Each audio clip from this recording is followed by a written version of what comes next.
사도행전 4장 8절부터 20절까지 말씀을 제가 한 절 읽고 또 우리 성도님들이 한 절 읽고 서로 교독하겠습니다.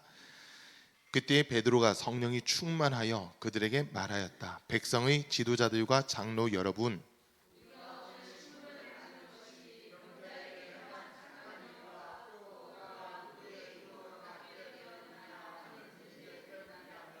여러분 모두와 모든 이스라엘 백성은 이것을 알아야 합니다. 이 사람이 성한 몸으로 여러분 앞에 서게 된 것은 여러분이 십자가에 못 박아 죽였으나 하나님이 죽은 사람들 가운데서 살리신 나사렛 예수 그리스도의 이름을 힘입어서 된 것입니다.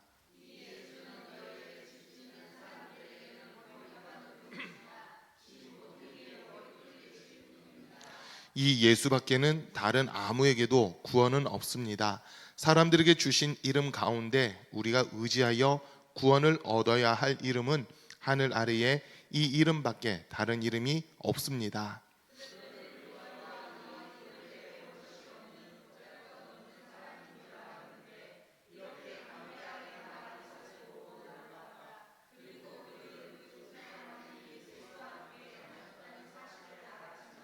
병 고침을 받은 사람이 그들 곁에 서 있는 것을 보고는 아무 트집도 잡을 수 없었다.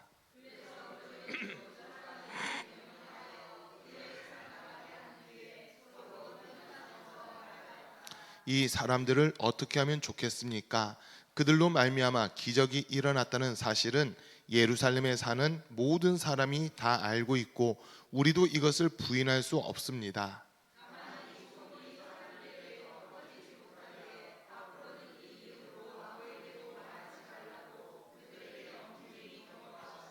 그런 다음에 그들은 그 두 사람을 불러서 절대로 예수의 이름으로 말하지도 말고 가르치지도 말라고 명령하였다.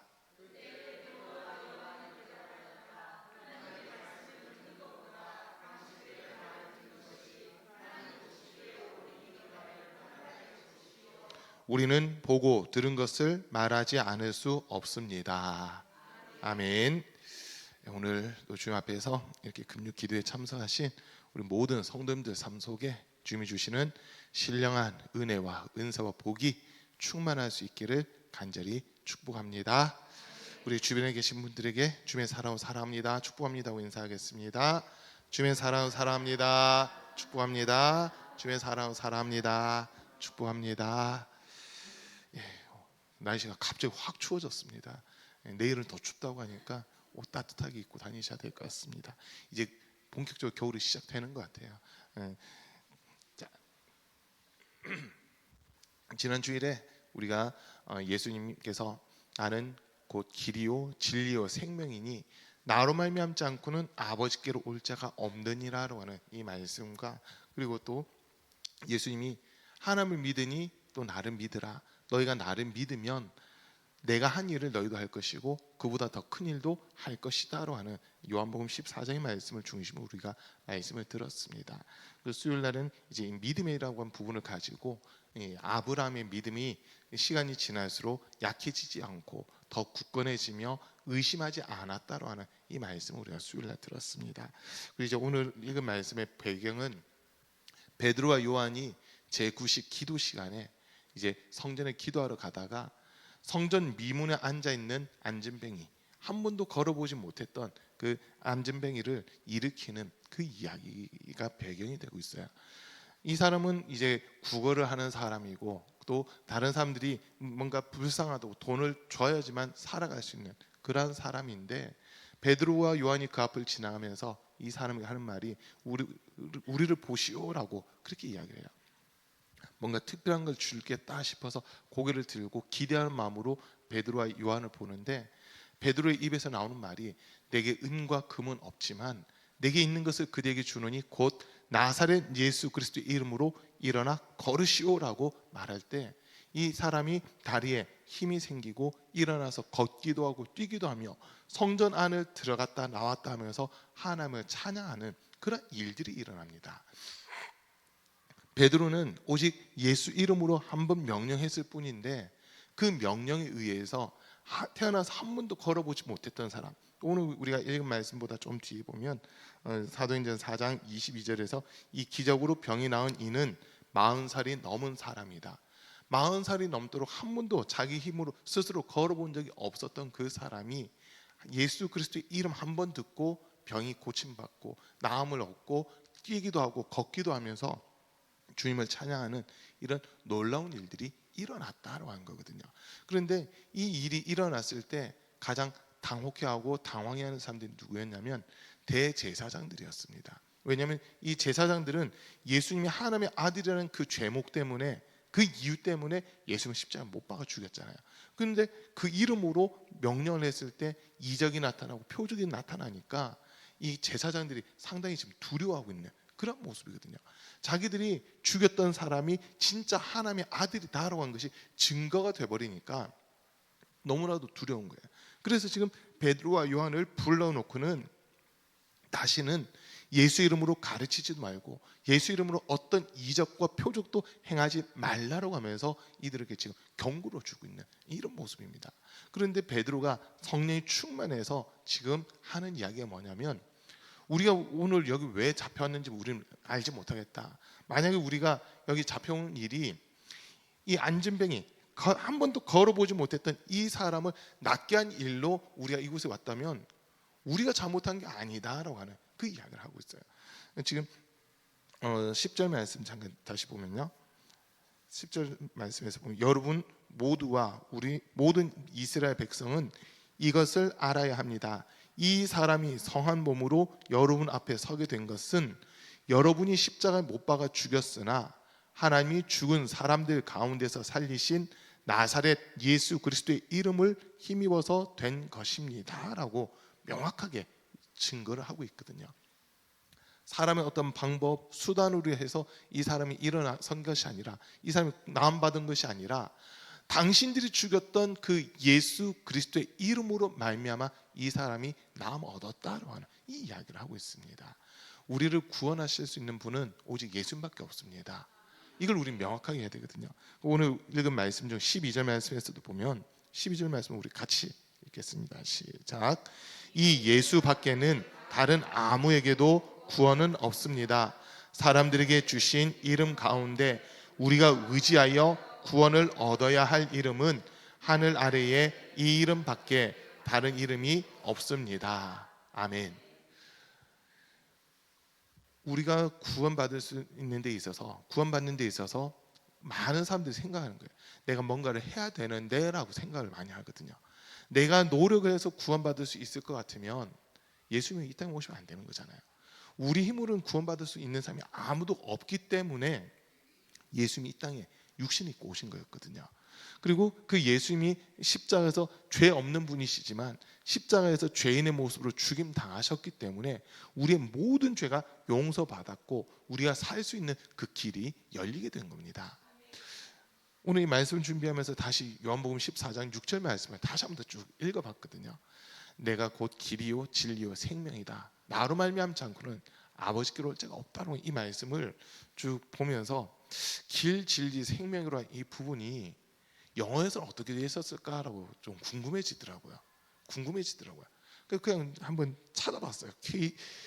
킹 제임스 버전도 찾아보고 뉴 인터내셔널 버전도 찾아보고, 뉴 인터내셔널 버전이 NIV라고 하는 성경이고요. 킹 제임스 버전이 KJV라고 하는 그 버전이거든요. 이 두 가지 버전을 일부러 한번 찾아봤어요. 둘 다 예수님이 뭐라고 하시냐면 I am the way and 막 찾아버렸네. The truth and the life. No man comes unto the Father but by me. 이렇게 돼 있거든요. 그러니까 지금 여기서 보면 I am the way, 그다음 the truth, the life라고 돼 있잖아요. 앞에 더자로 한 정관사가 이렇게 붙어 있거든요. 이게 뭐냐면 여러분들도 뭐 다 아시겠죠. 앞에 더자가 붙어 있다는 거는 세상에 하나밖에 없는 거예요. 그래서 누구나 다 그걸 알고 있는 거거든요.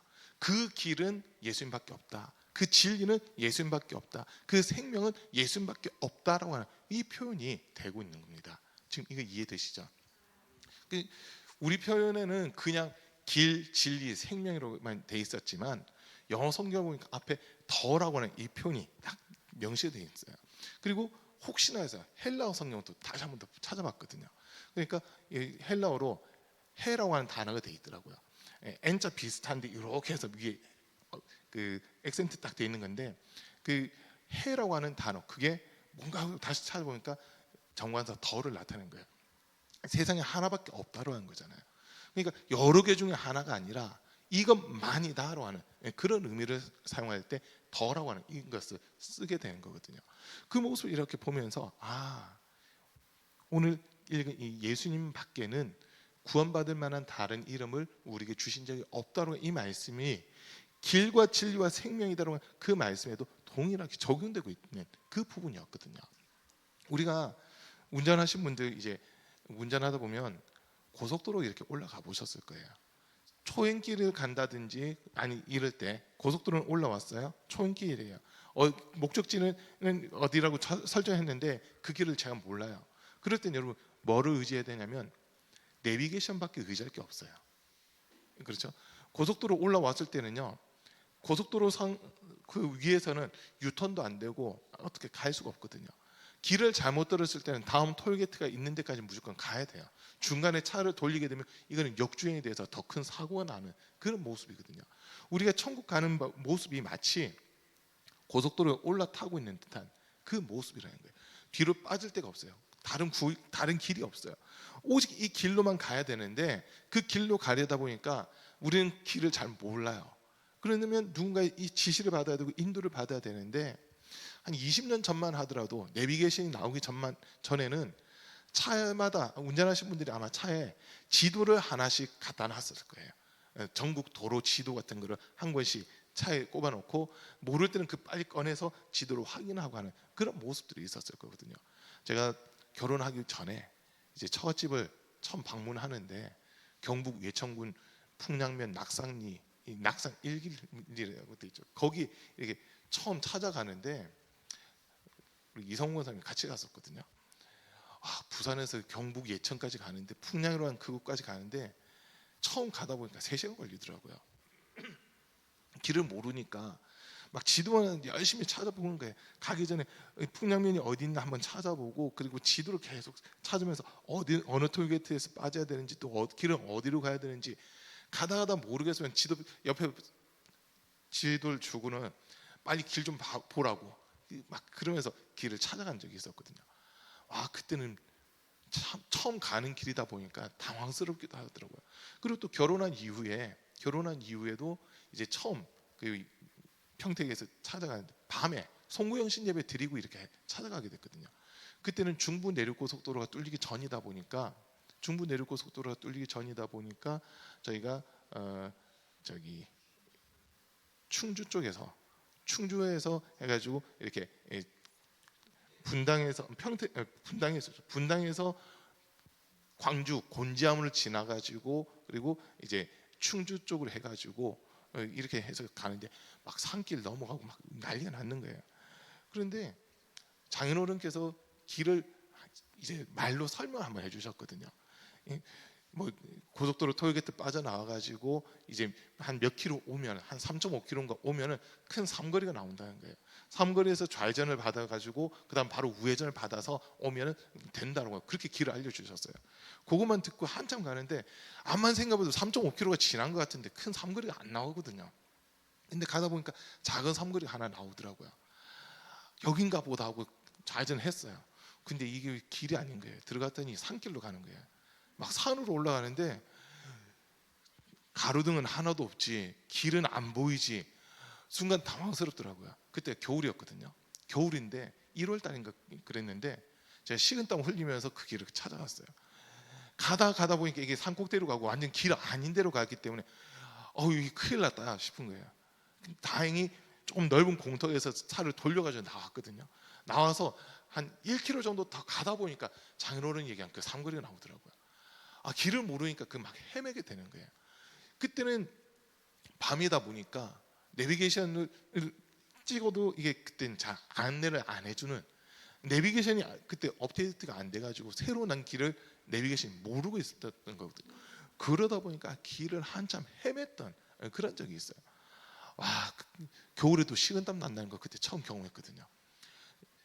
길인데 분명 길이라 해서 갔는데 목적지가 안 나오고 엉뚱한 데가 나오면 사람들이 당황해하는 이런 모습들 있잖아요. 그걸 보는 거예요. 그러면서 이제 제 아내한테 지도 좀 찾아봐라 얘기를 할 수가 없어요. 왜냐면 지도를 못 봐요. 지도를 못 읽어요. 지도를 펴놓고도 여기 어디예요? 막 저한테 묻거든요. 그러면 이제 군대 갔다 오신 분들은 딱 보면 우리가 지금 여쯤이 있고 우리가 가야 될 건 여기야. 지도를 이렇게 돌려보면 모양이 나와. 이게 보이는데 여성분들은 사실 지도 볼 일이 거의 없잖아요. 그러다 보니까 지도를 펼쳐봐도 어딘지 모르겠는데라고 대답을 하다 보니까 어떻게 해요? 그 산 중턱에서 길 세우고 막 다시 찾아보는데 찾아봐도 뭐 답이 안 나오잖아요. 그럴 때 너무 답답하더라고요. 당황스럽더라고요. 지금 제가 이런 얘기를 왜 하냐면 천국 가는 길도 마찬가지라는 거거든요. 천국 가는데 사람들이 이렇게 가면 될 거야, 저렇게 가면 될 거야라고 생각들을 많이 해요. 그러나 내비게이션 같은 진리가 없으면 우리는 그 길을 찾아갈 수 없다라고 하는 거거든요. 길은 예수님 한 분밖에 없고 진리는 예수님 한 분밖에 없고 이분을 통해서만 우리가 영원한 생명을 얻을 수가 있는데 사람들은 예수님 길과 진리와 생명이신 예수님 말고 다른 방법으로 인해서 내가 한번 구원 받아 보겠다라고 노력을 많이 하거든요. 노력을 많이 합니다. 그런 모습들을 이렇게 우리가 보게 되거든요.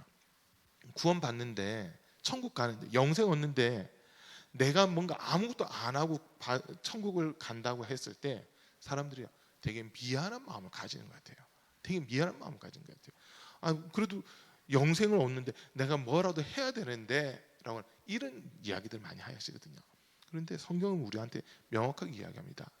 우리가 뭘 노력하고 한다고 해서 구원이 이루어지는 게 아니라 구원은 오직 우리의 믿음으로 말미암아 우리에게 주시는 하나님의 선물이라는 거거든요.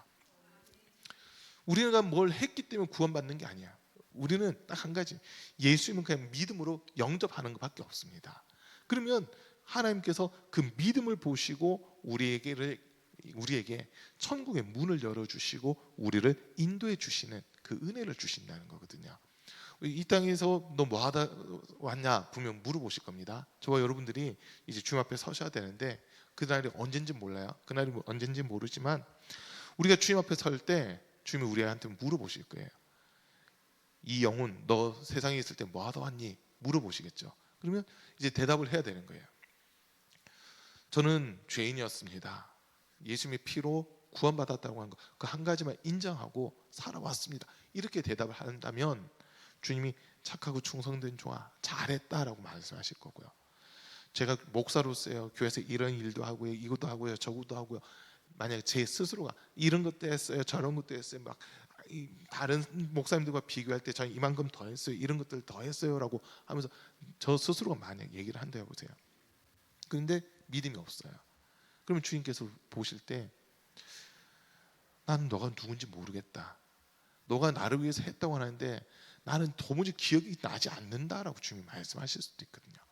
그러면 이게 우리 스스로가 내가 목사로서 또는 교회 장로로서 권사로서 집사로서 이만큼 충성했는데 왜 저를 모르십니까? 라고 그렇게 주님 앞에 우리가 물어볼 수도 있거든요.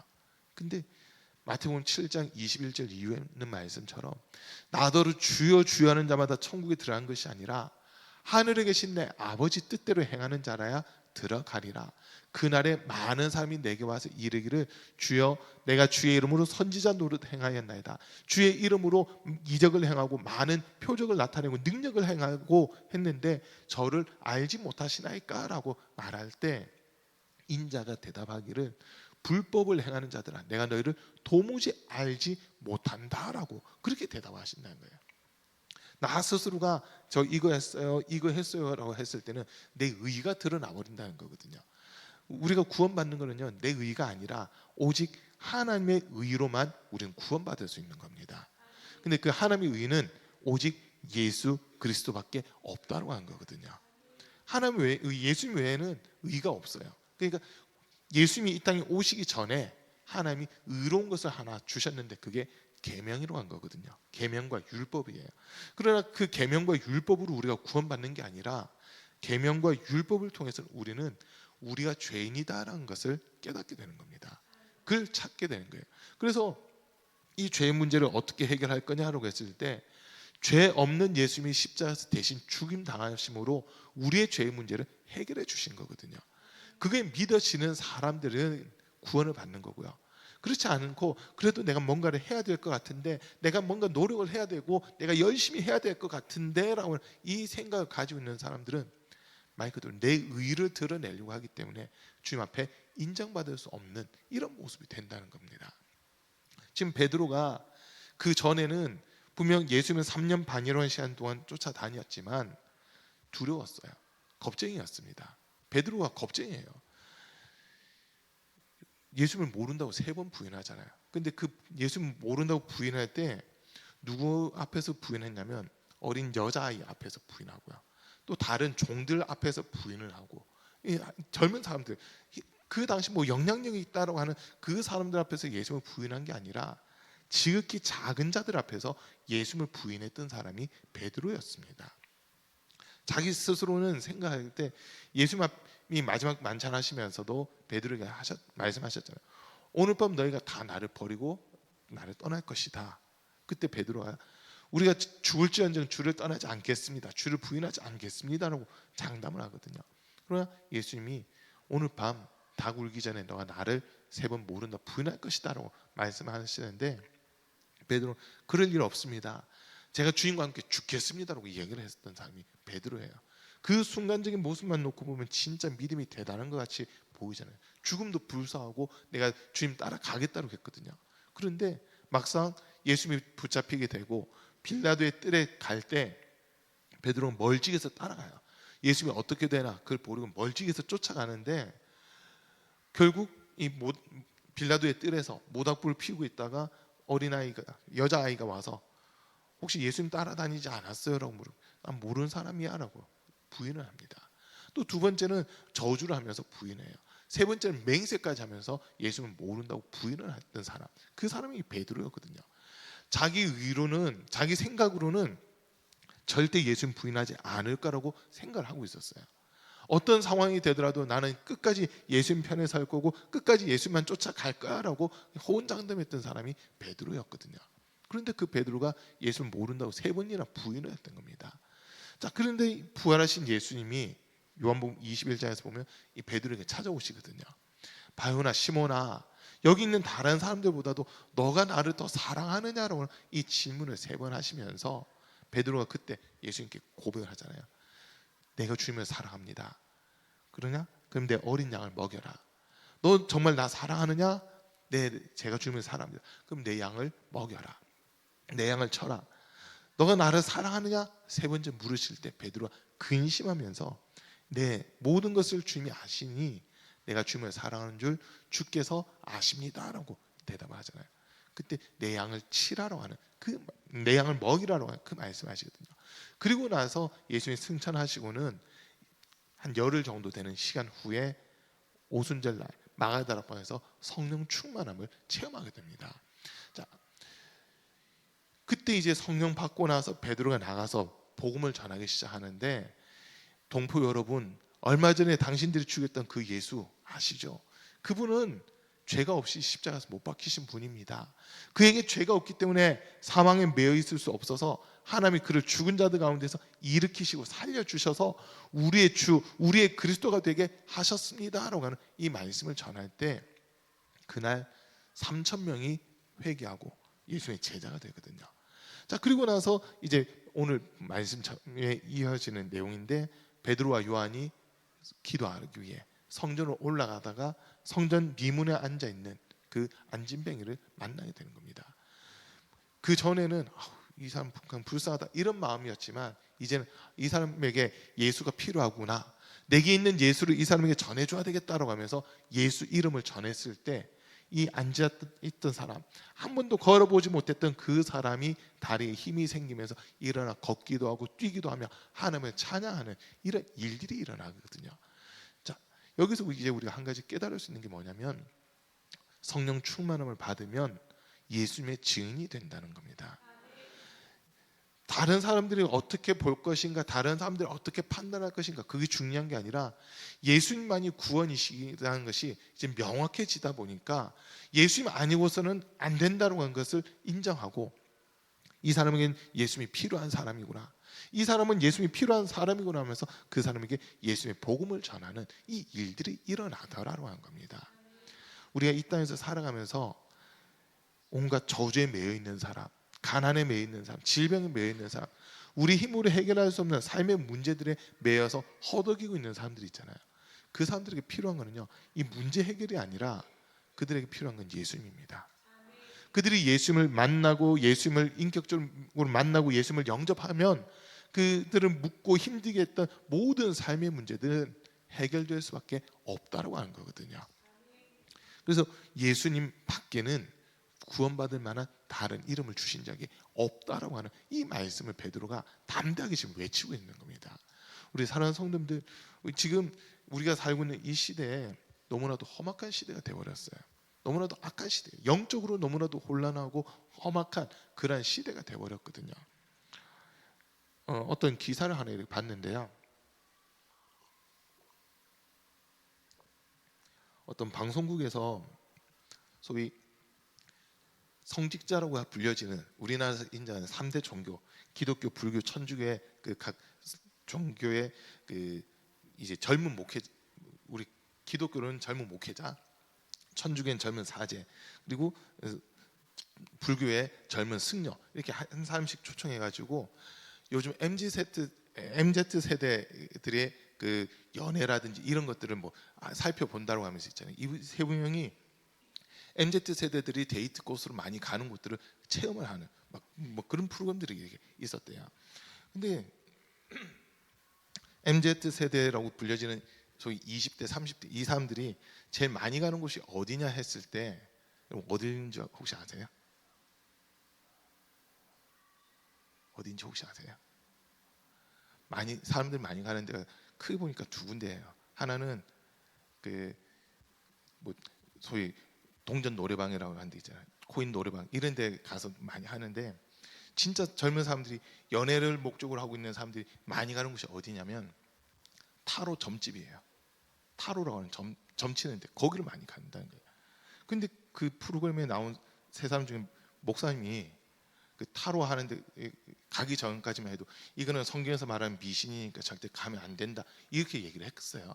근데 방송 시작되고는 자기의 제일 질문을 많이 하는 거예요. 가가지고 앞으로 나 결혼 언제쯤 할 것 같냐, 뭐 군목 시험을 받은 것 같아요. 그래서 군목 시험을 합격하고 최연소 뭐 목회자로 이렇게 안수를 받았다고 그래요. 자기 미래에 대해서 막 그 타로 점치는 사람한테 물어보는 거예요. 나 결혼 언제쯤 할 것 같냐, 어떤 사람을 만나게 될 것 같냐, 뭐 이런 것부터 시작해서 남한과 북한은 언제쯤 통일되겠냐, 전쟁이 일어나냐 안 일어나냐, 뭐 이런 질문들을 다 했다는 거예요. 근데 속상하더라고요. 왜 속상하냐면 그 목회자에 대해서 나중에 이렇게 알아보니까 우리 감리교 목사래요. 군목 합격하고 이제 안수를 받은 사람인데 너무 속상한 거예요. 이게 왜 아무리 TV 프로그램을 하더라도 그건 참 못합니다고 거절해야지 왜 그런 걸 따라가가지고 감리교뿐만 아니라 기독교 전체에 욕을 먹이고 있는지, 성경대로 하면 레위기 말씀 보면 그런 사람들 죽여야 되거든요. 점 보는 사람들, 점치는 사람들, 신접한 사람들, 우상 숭배하는 사람들은 구약 표현대로 하면 죽여야 돼요. 반드시 죽여야 되는 사람들이에요. 근데 그 사람이 지금 목사라고 하면서 그걸 하는데 막 속 뒤집어지더라고요. 근데 왜 그럴까 하고 보는 거예요. 보다 보니까 답이 하나 나와요. 오늘 본문에서 보면 베드로가 8절에서 그때 베드로가 성령이 충만하여 그들에게 말하였다 되어 있잖아요. 성령 충만하면 모든 결론은 예수님밖에 없다, 이게 답이 나오거든요. 그러나 성령 받지 않는 상황에서는 그럴 수도 있어라고 하는 이 대답이 나오는 거예요. 그럴 가능성도 있어, 그것도 괜찮을 거야 라고 하면서 허용하는 이런 부분들이 생기더라는 거예요. 자, 여러분 한번 물어볼게요. 예수님만 길입니까? 아니면 예수님도 길입니까? 예. 예수님만 진리입니까? 예수님도 진리입니까? 예수님만 생명입니까? 예수님도 생명입니까? 분명한 거죠. 이게 헷갈리면 안 되는 거거든요. 지금 영적으로 혼란하다고 하는 이 얘기를 제가 왜 하냐면, 소위 포스트 모더니즘이라고 하는 그 시대를 지금 우리가 살고 있잖아요. 그러면서 더 나아가서 지금 기독교를 제일 많이 흔들고 있는 세력이 있어요. 그게 종교다원주의라고 하는 거거든요. 종교다원주의예요. 그게 쉽게 얘기하면 기독교에만 구원이 있다가 아니라 다른 종교도 구원이 있다는 거예요. 다른 종교를 믿어도 구원받는다는 거예요. 그러면서 이 사람들이 하는 얘기가 뭐냐면 한 산에 올라가는 방법이 있는데 어떤 사람은 산을 이렇게 가파른 절벽 같은 데를 암벽 등반하듯이 해서 산을 올라가는 사람이 있고 어떤 사람은 산책로를 이용해서 천천히 이렇게 좀 돌아가지만 이렇게 올라가는 사람이 있고 또 어떤 사람은 케이블카를 타고 이렇게 쉽게 올라가는 사람이 있다라고 하면 그 이야기를 하면서 어떤 방법으로 가든 산 정상에만 올라가면 된다라고 그런 얘기를 하거든요. 근데 구원은 그게 아니잖아요. 구원을 받는 방법은 이것도 되고 저것도 되고 그것도 되는 것이 아니라 오직 예수님만 통해서 예수님만으로 우리가 구원을 받게 된다는 거거든요. 절대 이거는 다른 것과 섞여서는 안 되는 부분이라는 거예요. 자, 근데 이 종교다원주의자들 하는 얘기를 들어보면요, 이슬람교에서 믿는 알라랑 기독교의 하나님이 같대요. 이슬람이 믿는 알라 신이랑 기독교에서 믿는 하나님이 같대요. 여러분 이거 인정되세요? 자, 불교에서 말하는 부처가 신인데 그 부처님과 하나님이 같대요. 여러분 이 인정되세요? 이거 인정하면 큰일 나는 겁니다. 그거 인정하는 순간 예수님도 길이고 예수님도 진리고 예수님도 생명이다 이렇게 돼버리는 거거든요.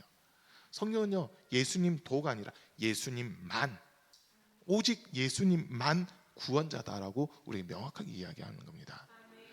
그래서 우리는 오늘 본문을 보면서 지금 이 12절 말씀 베드로가 예수님만, 예수님 밖에는 이라고 이렇게 이야기하는 것은 아주 확실한 거거든요. 왜 베드로가 이렇게까지 얘기를 할까 했을 때 베드로는 경험한 거예요.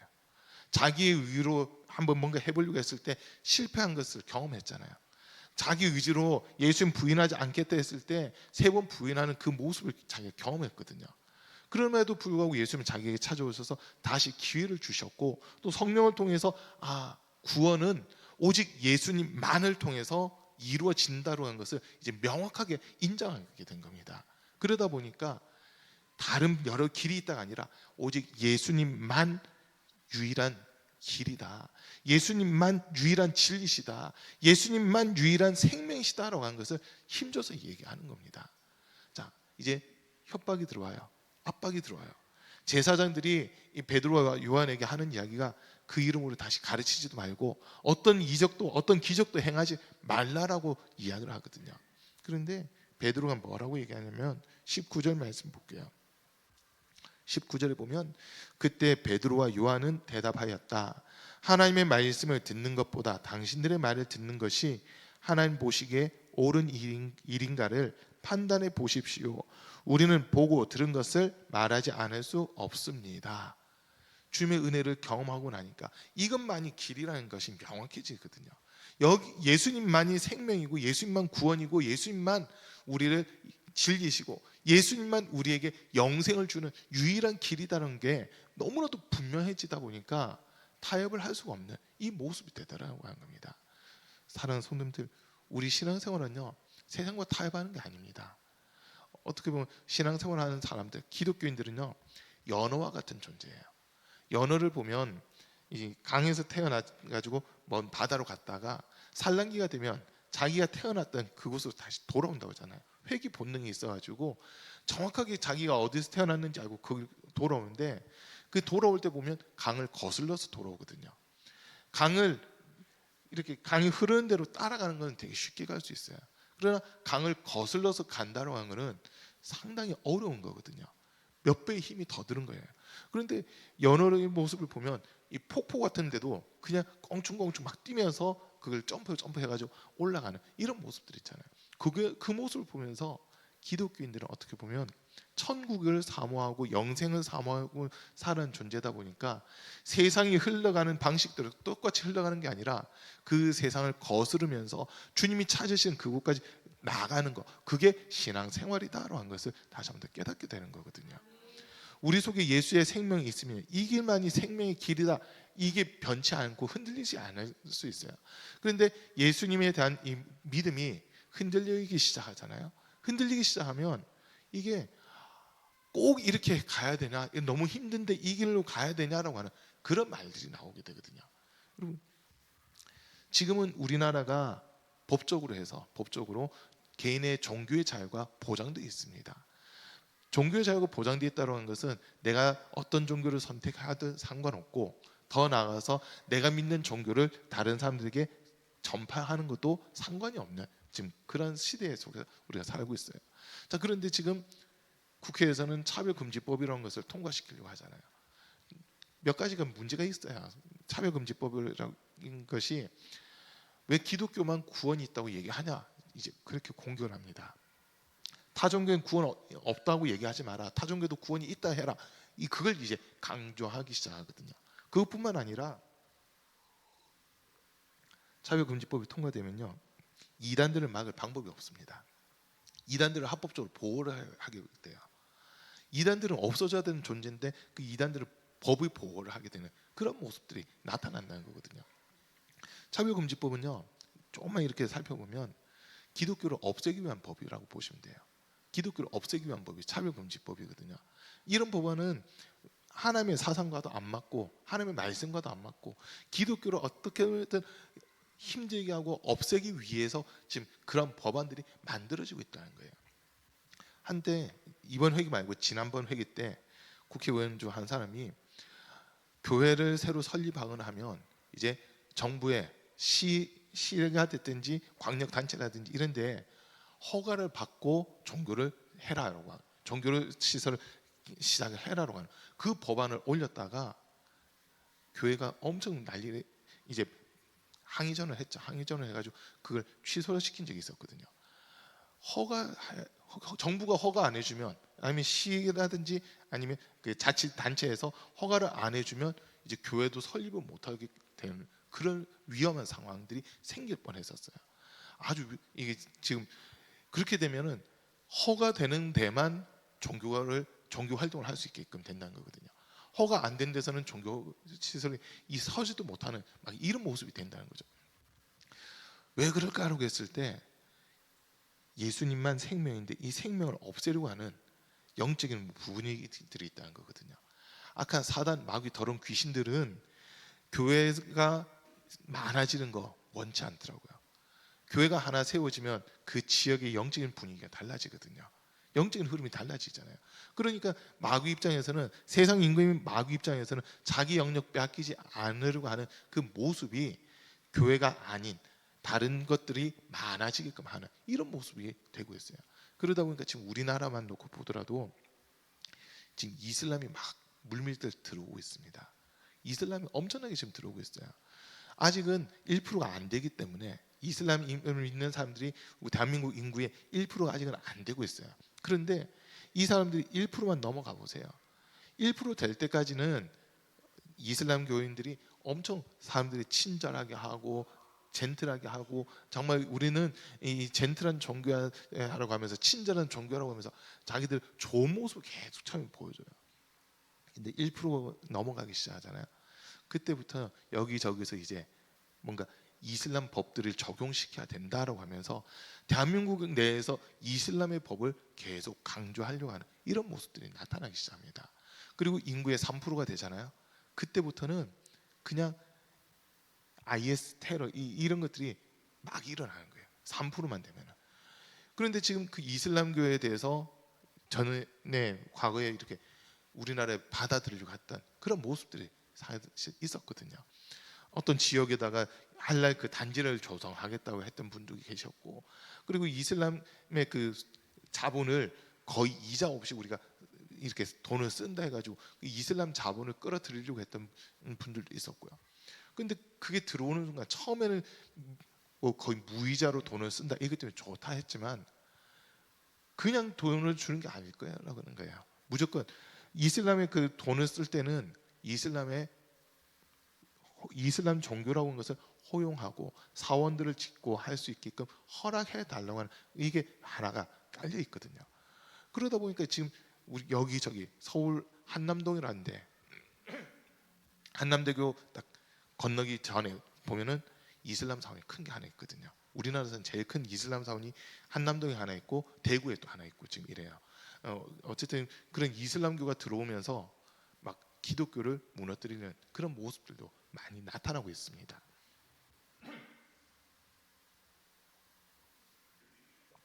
종교가 많아진다고 하는 거는요, 그만큼 혼란스럽게 만든다는 거거든요. 혼란스럽게 만든다는 거예요. 특별히 지금 우리나라에는 우리 감리교단에서 정한 이단이 10개가 있거든요. 10개 이단들.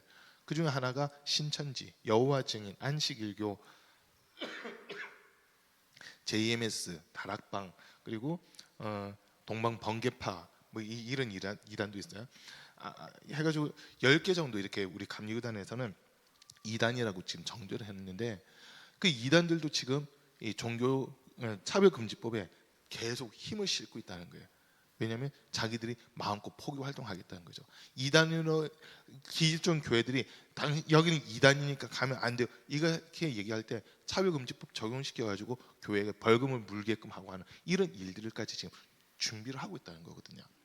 그러나 세상이 지금 막 이렇게 급변하고 변화된다 하더라도 구원의 방법만큼은 바뀌어서는 안 되는 겁니다. 우리가 구원받는 데 있어서 우리가 뭔가 노력을 하고 잠선을 하고 뭔가 깨닫고 해서 구원받는 게 아니라, 우리의 힘으로 구원받는 게 아니라 구원은 오직 하나님의 선물인데, 예수 그리스도를 믿는 믿음만 우리에게 하나님은 요구를 하고 계신다는 거거든요. 우리에게 요구하신 건 딴 거 없어요. 이 땅에서 어떻게 살아야 된다, 이런 계명과 율법들 그걸 지켰냐 안 지켰냐 지금 그거 보시는 게 아니고요.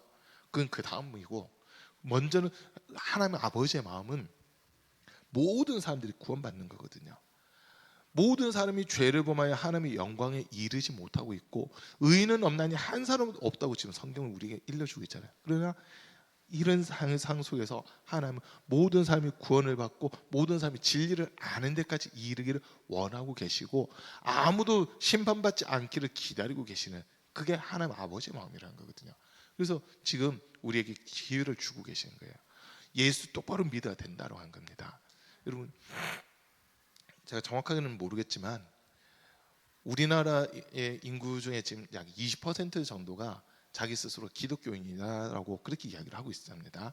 자, 그런데 20%면 대략 1,000만 명 정도 돼요. 우리나라 인구의 1,000만 명 정도가 기독교인이다라고 이야기를 하는데, 이제 진짜 궁금해지는 게 그 1,000만 명 중에서 진짜 구원받을 수 있는 사람의 수가 얼마나 될까라고 하는 거거든요. 진짜 구원받을 수 있는 사람의 수가 얼마나 될까? 많았으면 좋겠죠. 많았으면 좋겠죠. 근데 결코 많지가 않다는 거예요. 1,000만 명 중에서 10%도 안 될 거예요. 10%가 안 될 거예요. 10% 하면 100만 명이거든요.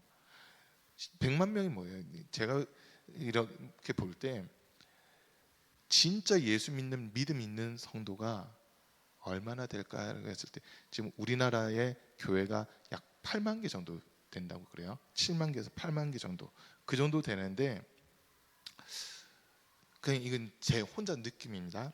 한 교회에 그냥 평균적으로 따졌을 때 한 교회에 진짜 구원받을 수 있는 사람 수가 10명이 안 넘을 것 같다는 느낌이 많이 들어요. 한 교회 10명. 그러면 8만 교회라고 했을 때 80만 명 정도밖에 안 된다는 거거든요. 10분의 1은 안 되는 거잖아요. 지금 그 정도 될까 말까, 평균적으로 따졌을 때 그 정도 될까 말까 한 수치이지 않을까 싶어요. 근데 정확한 건 우리는 모르는 거죠. 주님만 아시는 건데, 그러면 이제 왜 이렇게 제가 아주 수치를 낮게 보냐면, 아까 잠깐 얘기했지만 교회들 중에서 소위 종교다원주의를 지금 받아들이고 있는 교회들이 엄청나게 많아지고 있거든요. 예수만이 아니라 예수도라고 얘기하는 그런 교회들이 엄청나게 많아지고 있습니다. 그러다 보니까 거기에 진짜 구원의 역사가 있을까라고 이 질문이 주어진 거거든요. 이 질문이 주어지는 겁니다. 우리 사랑하는 성도님들, 우리는요 예수님을 머리로만 아는 게 아닙니다. 예수님을 우리가 직접 만나야 되고 예수의 은혜를 체험해야 되는 겁니다. 예전에 저희가 평택에 있을 때 전도지들 이렇게 쭉 살펴보다가 좀 충격적인 전도지를 하나 있어가지고 그 내용을 기억하고 있는데, 여러분, 천국과 지옥의 거리는 얼마나 떨어졌는지 혹시 아세요? 천국과 지옥의 거리 어렵죠.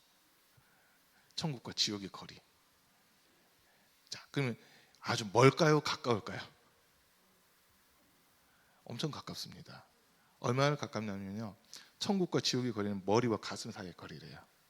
머리로만 아는 거냐, 가슴으로 느끼고 체험하고 경험할 거냐, 요 차이라는 거거든요.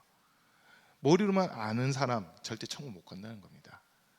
예수님을 내가 직접 만나고 그 은혜를 경험하고 체험한 사람들이 천국 가는 거지, 내가 교회 몇 년 다녔어요, 성경 알아요, 머리로 아는 사람들이 구원받는 게 아니다라는 거거든요.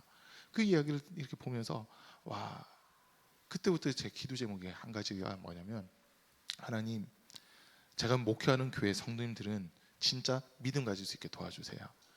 머리로만 주님을 아는 게 아니라 인격적으로 주님을 만나고 체험하고 삶이 변화되어지고 정말 빛과 소금답게 온전한 믿음, 흔들리지 않는 믿음, 반석과 같은 믿음, 견고한 믿음, 세상이 감당할 수 없는 그런 믿음을 우리 성도들에게 더해 주십시오라고 이 기도를 하기 시작했습니다. 오늘 이 자리에 계신 우리 성도님들도 마찬가지예요. 저와 여러분들이 주님 앞에 설 때 주님을 우리 보시면서 우리 믿음을 인정할 수 있는 그 은혜가 있어야 되는 겁니다.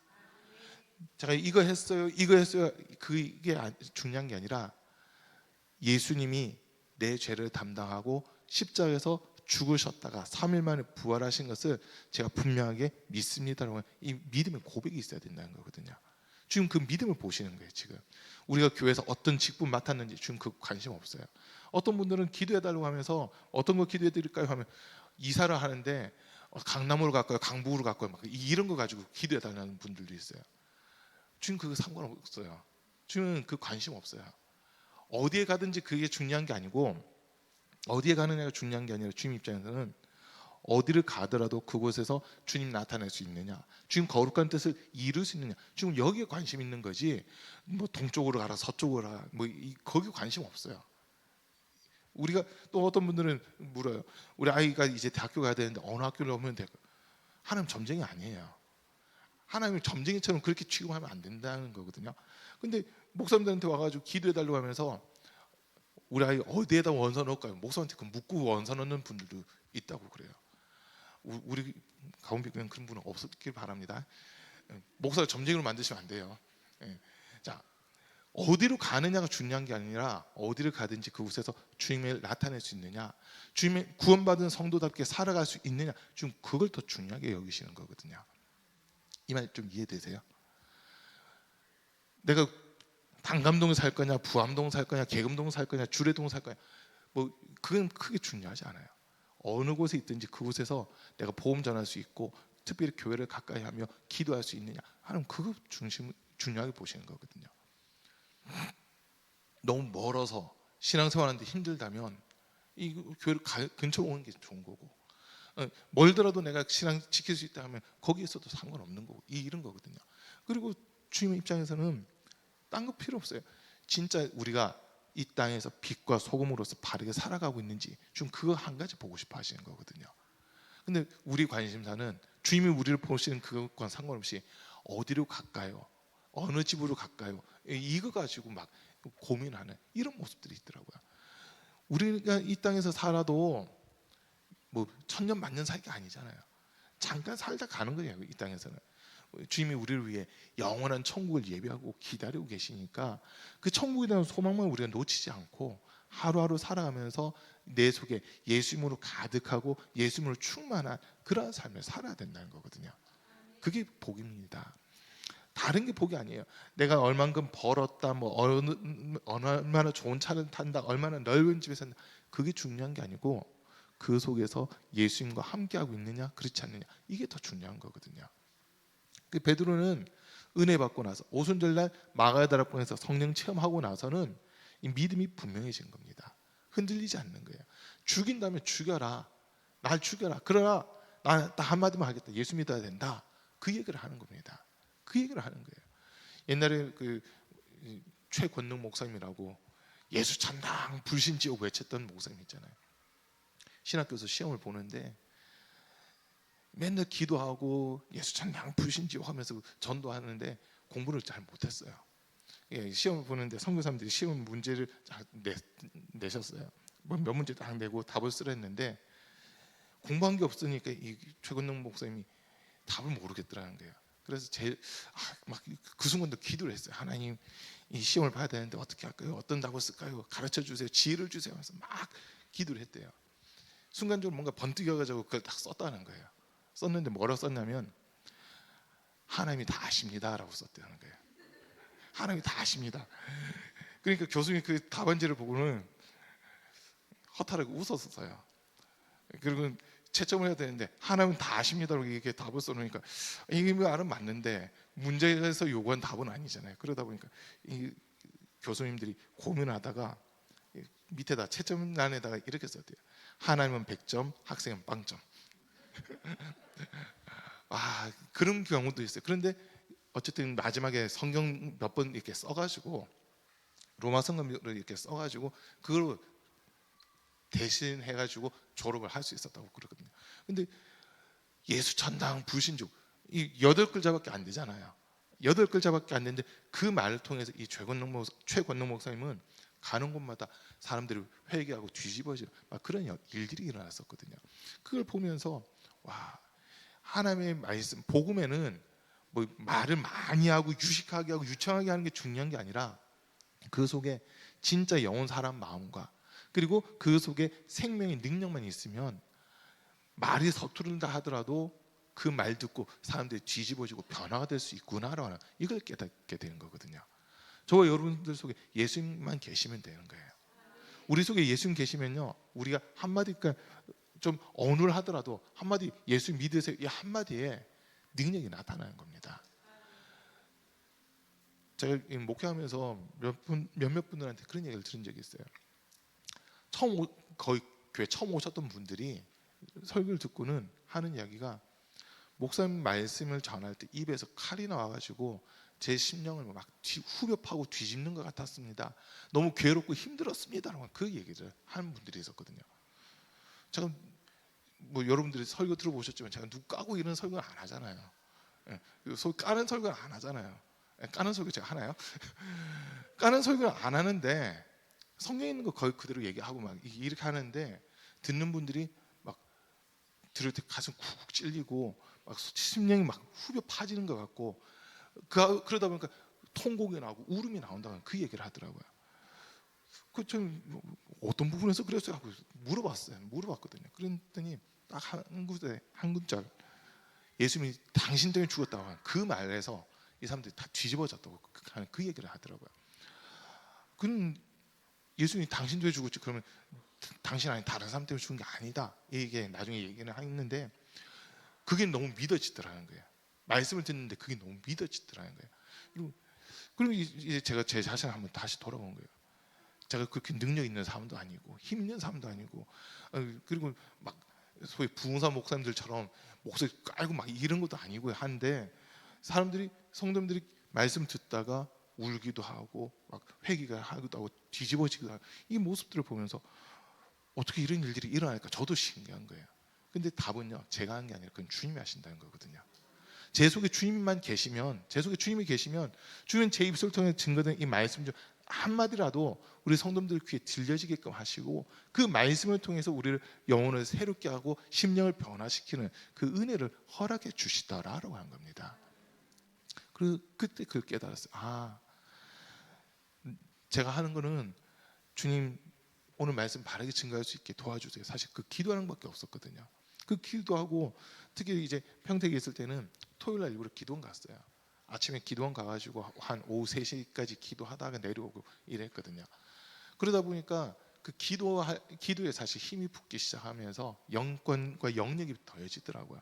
그러면서 제 속에서 이게 확실히 믿어지니까 그걸 담대하게 그냥 전했거든요. 전하다 보니까 성도들이 들으면서 울음이 터지고 통곡이 나오고 회개가 터지고 막 이런 일들이 일어나는 거예요.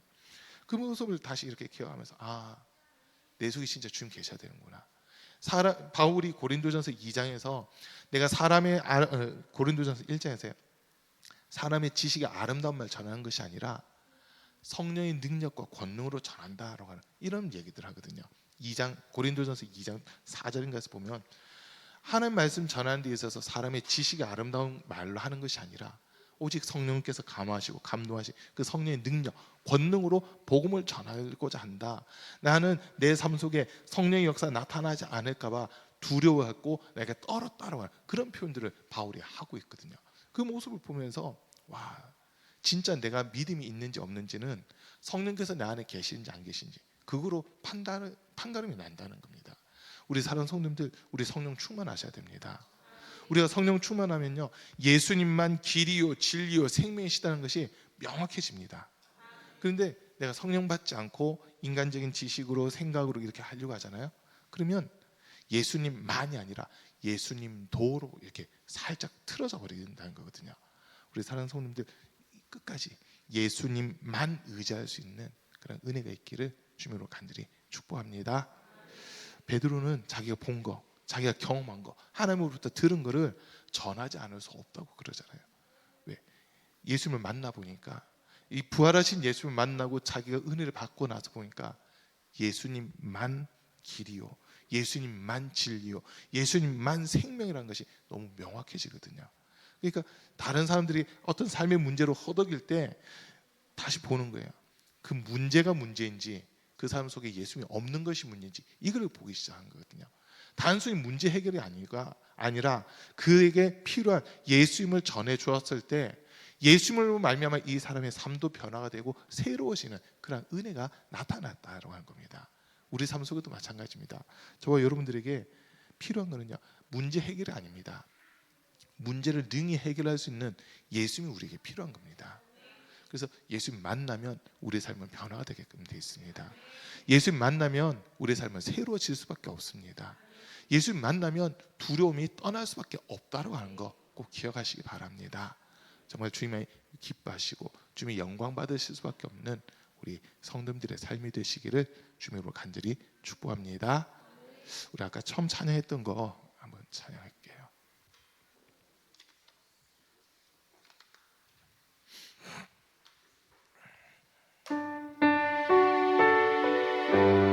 다시 복음으로 찬양하고 기도하겠습니다.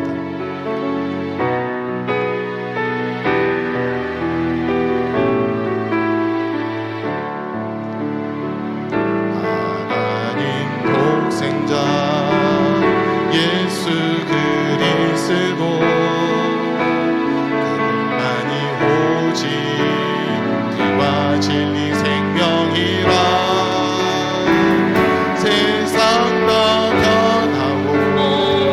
사람들 변해도 나에겐 복음 십자가뿐이라. 하나님 독생자 예수 그리스도 그분만이 나의 길과 진리 생명이라.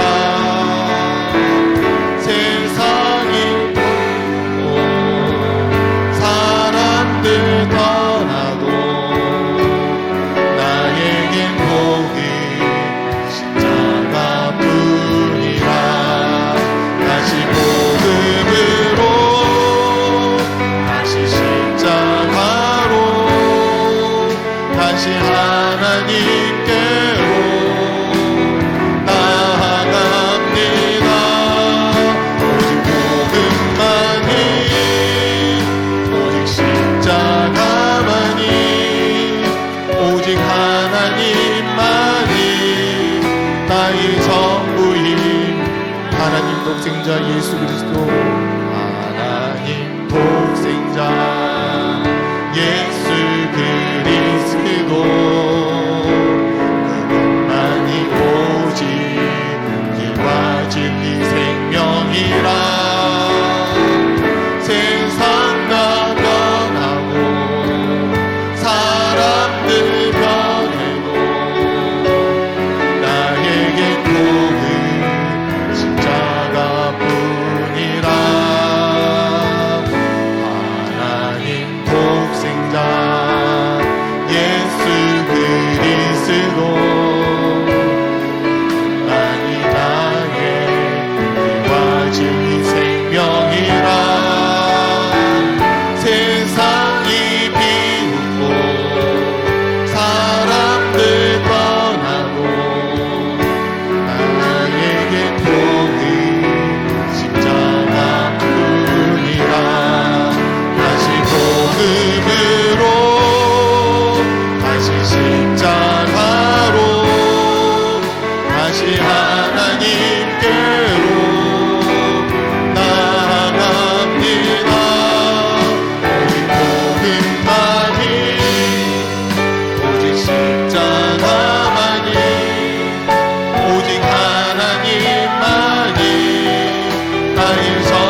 다시 복음으로, 다시 복음으로, 다시 십자가로, 다시 하나님께로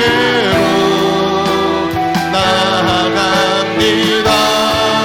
오직 복음만이, 오직 십자가만이, 오직 하나님만이 나의 마지막 다시 복음으로, 다시 복음으로, 다시 십자가로, 다시 하나님께로 나아갑니다. 오직 복음만이, 오직 십자가만이, 오직 하나님만이 나의 전부임. 오직 하나님만이 나의 전부입니다.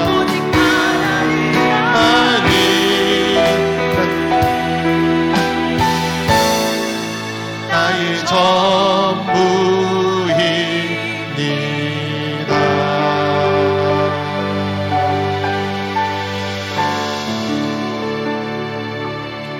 이제 우리 같이 기도하실 때 오늘 말씀 들은 걸 생각하시면서 오직 예수님만이 길, 진리, 생명이시라는 것을 인정하는 믿음 달라고 같이 기도하시고, 또 내 삶 속에 문제 해결이 중요한 게 아니라 예수님 만나야 되는 게 중요하다는 말씀 들었는데, 주님 나 다시 만나 주십시오. 내가 정말 주님 앞에 바르게 설 수 있도록 날 만나 주시고 내 삶을 변화시키시고 새롭게 하신 은혜를 덧입혀 달라고 주여 3번 부르고 함께 기도하겠습니다. 주여